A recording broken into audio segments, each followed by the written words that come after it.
Assalamualaikum warahmatullahi wabarakatuh. Jumpa lagi dengan Bu Penny dalam channel Belajar Geografi.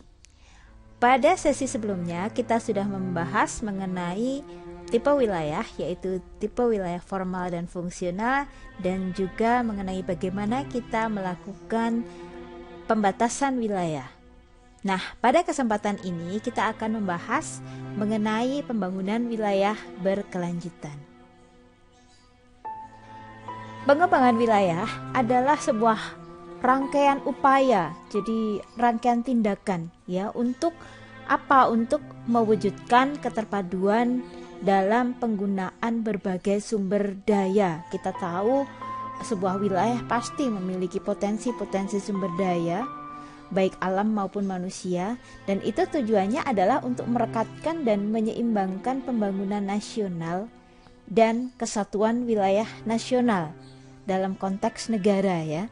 Dan ini juga nanti akan meningkatkan keserasian antar kawasan, keterpaduan antar sektor, pembangunan melalui proses penataan ruang dalam rangka mencapai tujuan pembangunan yang berkelanjutan. Tentu saja sekali lagi dalam konteks NKRI. Nah, yang namanya pengembangan wilayah harus dilakukan, mau tidak mau harus dilakukan untuk tujuan kesatuan wilayah NKRI itu. Nah, kenapa ini harus dilakukan? Karena kalau ada ketimpangan, ada kesenjangan antar satu wilayah dengan wilayah yang lain, maka ini akan membahayakan kesatuan negara kita. Jadi misalnya ada provinsi A sudah maju, provinsi C itu masih sangat tertinggal, maka itu akan menimbulkan kesenjangan dan itu akan menimbulkan potensi bahaya bagi kesatuan wilayah Indonesia. Nah, di Indonesia sendiri ada 3 permasalahan pembangunan yang harus diselesaikan, yaitu yang pertama adalah pembangunan di beberapa sektor itu belum rata. Kita misalnya masih melihat ada perbedaan antara Jawa dan luar Jawa, antara Indonesia bagian barat dengan Indonesia bagian timur. Nah, ini semuanya sedang diusahakan untuk dilakukan perbaikan. Kemudian yang kedua adalah potensi yang ada di wilayah belum dikembangkan. Jadi Indonesia ini adalah negara yang kaya raya sesungguhnya, punya potensi yang luar biasa. Namun karena keterbatasan kita, maka ada beberapa wilayah yang punya potensi itu belum bisa dikembangkan secara baik. Ini menjadi PR bersama kita. Kemudian yang ketiga adalah adanya kesenjangan pembangunan antara desa dengan kota. Bagaimanapun juga tidak bisa kita pungkiri, kita bisa melihat dari segi perwajahan antara desa dan kota itu memiliki perbedaan. Nah, ini harus dikurangi. Kesenjangan-kesenjangan ini harus dikurangi dengan tetap memperhatikan fungsi dari masing-masing wilayah itu. Jangan kemudian semuanya diubah menjadi kota. Tetap harus ada desa, ada kota, namun ada keseimbangan dalam berbagai hal. Nah, apa sebenarnya tujuan dan resiko dari sebuah proses pembangunan? Tujuan dari pembangunan itu adalah untuk memenuhi berbagai kebutuhan manusia sehingga dapat menunjang hidupnya.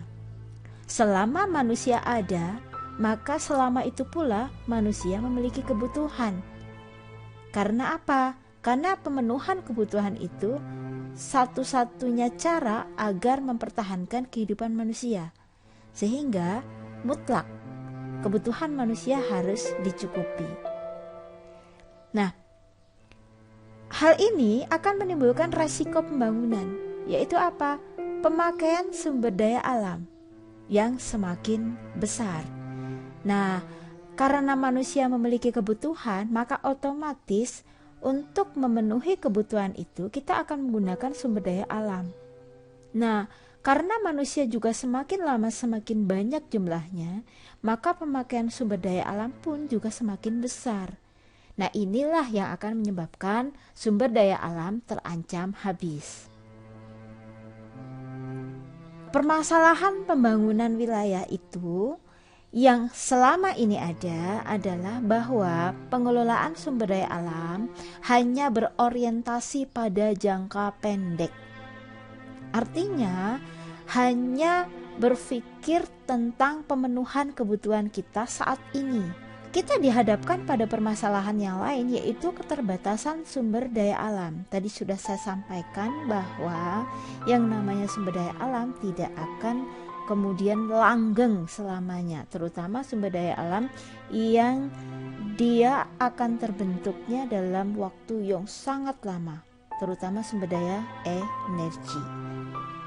Nah, solusinya apa? Solusinya adalah kita harus melakukan pembangunan dengan apa yang disebut sebagai sustainable development, yaitu pembangunan wilayah yang berkelanjutan. Pembangunan yang berkelanjutan itu apa?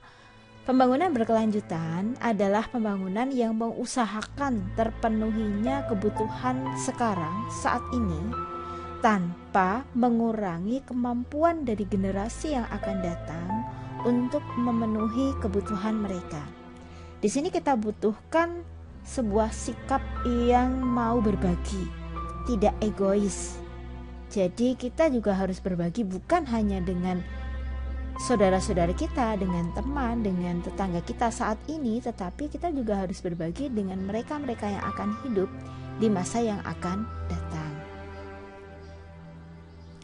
Nah, dasar perlunya pembangunan berkelanjutan itu apa? Perlunya pembangunan berkelanjutan ini dilaksanakan adalah karena satu hal, yaitu manusia ini kebutuhannya terus meningkat, sementara sumber daya alam jumlahnya selalu tetap. Ada 5 ide pokok dalam pembangunan berkelanjutan ini. Yang pertama adalah bahwa proses pembangunan itu berlangsung terus-menerus. Iya, harus berlangsung terus-menerus karena kita masih hidup, karena manusia masih ada. Maka wilayah itu harus terus-menerus dibangun. Kemudian sumber daya alam ini memiliki ambang yang terbatas. Ada seorang ahli yang bernama Malthus, ya. Beliau mengemukakan sebuah teori bahwa perkembangan populasi manusia dalam hal ini itu sesuai dengan deret geometri atau deret ukur. Jadi dari 2 manusia akan berubah menjadi 4, 4 akan menjadi 8, 8 menjadi 16, 16 menjadi 32 dan seterusnya. Semakin lama semakin besar, maka di sini grafiknya semakin lama semakin naik. Sementara perkembangan sumber daya alam itu menyesuaikan deret hitung. Dari 1 menjadi 2, 2 menjadi 3, 3 menjadi 4, 4 menjadi 5 dan seterusnya.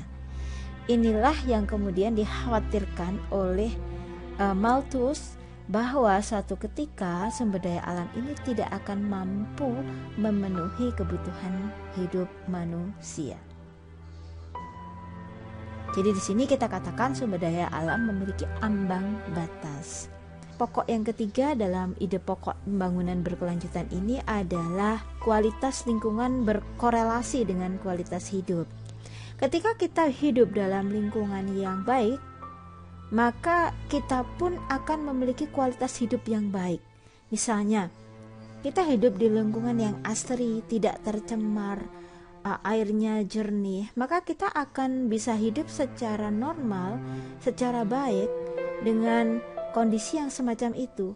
Namun bisa kita bayangkan kalau lingkungan kita ini lingkungan yang kotor, misalnya udaranya kotor karena dekat dengan asap pabrik, air tanah sudah tercemar, sungai juga sudah tercemar, maka kita bisa membayangkan kualitas hidup seperti apa orang-orang yang tinggal di tempat seperti itu. Ide yang keempat adalah memungkinkan pemilihan alternatif. Jadi yang namanya pembangunan berkelanjutan itu harus mampu untuk memberikan alternatif pilihan. Jadi kalau pemenuhan kebutuhan yang A tidak bisa dipenuhi, maka dia punya alternatif B, punya alternatif C, punya alternatif D, dan seterusnya. Dan yang terakhir, pembangunan berkelanjutan mengandalkan solidaritas transgenerasi. Di sini artinya kita harus solider. Kita harus solider terhadap generasi-generasi yang selanjutnya. Jangan sampai generasi-generasi kita yang selanjutnya tidak memiliki kesempatan untuk menikmati pembangunan. Seperti itu.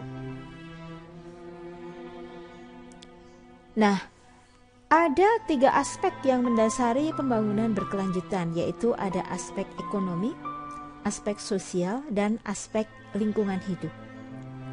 Aspek ekonomi ini menunjukkan bahwa karena kita punya kebutuhan, maka kita harus memenuhi kebutuhan kita.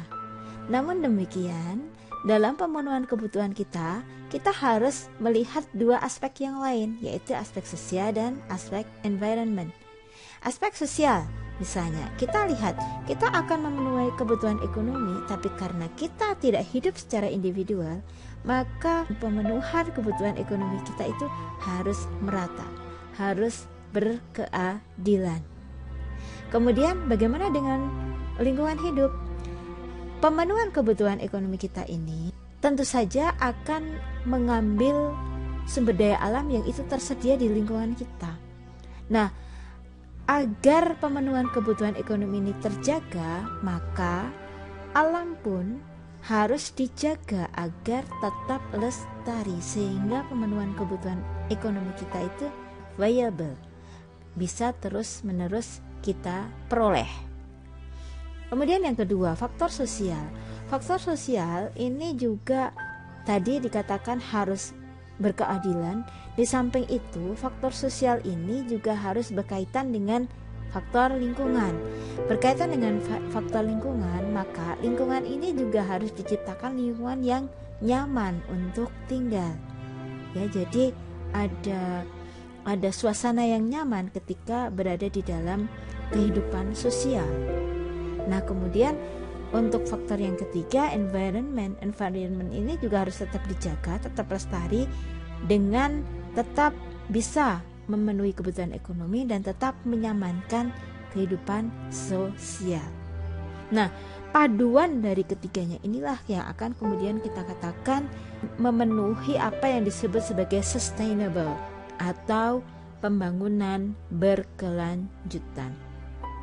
Nah, tujuannya apa? Tentu saja seperti tadi, tujuannya adalah agar kita tetap pemenuhan kebutuhan kita tercapai, kemudian kita juga tetap mampu mempertahankan lingkungan yang nyaman, maka kehidupan sosial kita pun juga akan nyaman. Demikian sesi kali ini. Terima kasih atas atensinya. Saya akhiri. Assalamualaikum warahmatullahi wabarakatuh.